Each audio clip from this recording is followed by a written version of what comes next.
நீங்க தினமும் சிகரெட் பிடிக்கிறவரா? அப்போ இந்த அதிர்ச்சியான உண்மை உங்களுக்கு தான்.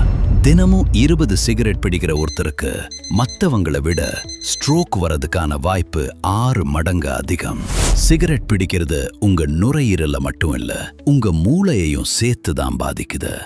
சிகரெட் புகையில இருக்கிற ஆயிரக்கணக்கான நச்சு இரசாயனங்கள் ரத்தத்துல கலக்கும்போது அது நல்ல கொலஸ்ட்ரால் அளவை குறைச்சு கெட்ட கொலஸ்ட்ரால் அளவை அதிகமாக்குது.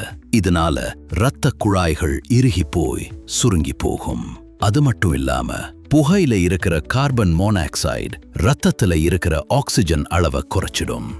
நிக்கோட்டின் உங்க இதயத்தை வேகமா துடிக்க வச்சு பிளட் பிரஷரை ஏத்திடும். உலகத்துல பாதி ஸ்ட்ரோக் இந்த அதிக இரத்த அழுத்தத்தால தான் வருது. சிகரெட் புகையில இருக்கிற கெமிக்கல்ஸ் உங்க ரத்தத்தை இன்னும் தடிமனாக்கி இரத்த கட்டிகள் உருவாகிற வாய்ப்பை அதிகரிக்குது. இந்த இரத்த கட்டிகள் மூளைக்கு செல்லும் போது அங்க இருக்கிற இரத்த ஓட்டத்தை தடுத்து மூளை செல்களின் மரணம் அல்லது மூளை பாதிப்பை ஏற்படுத்துது. இதத்தான் நாம ஸ்ட்ரோக் அப்படின்னு சொல்றோம். ஆனா ஒரு நல்ல விஷயம், நீங்க சிகரெட்டை நிறுத்தின அடுத்த 8 மணி நேரத்துல ரத்தத்துல ஆக்சிஜன் அளவு சீராகும். 5 வருஷத்துல உங்க ஸ்ட்ரோக் ஆபத்து ஒரு சாதாரண புகைப்பிடிக்காத மனிதரோட அளவுக்கு குறைஞ்சிடும்.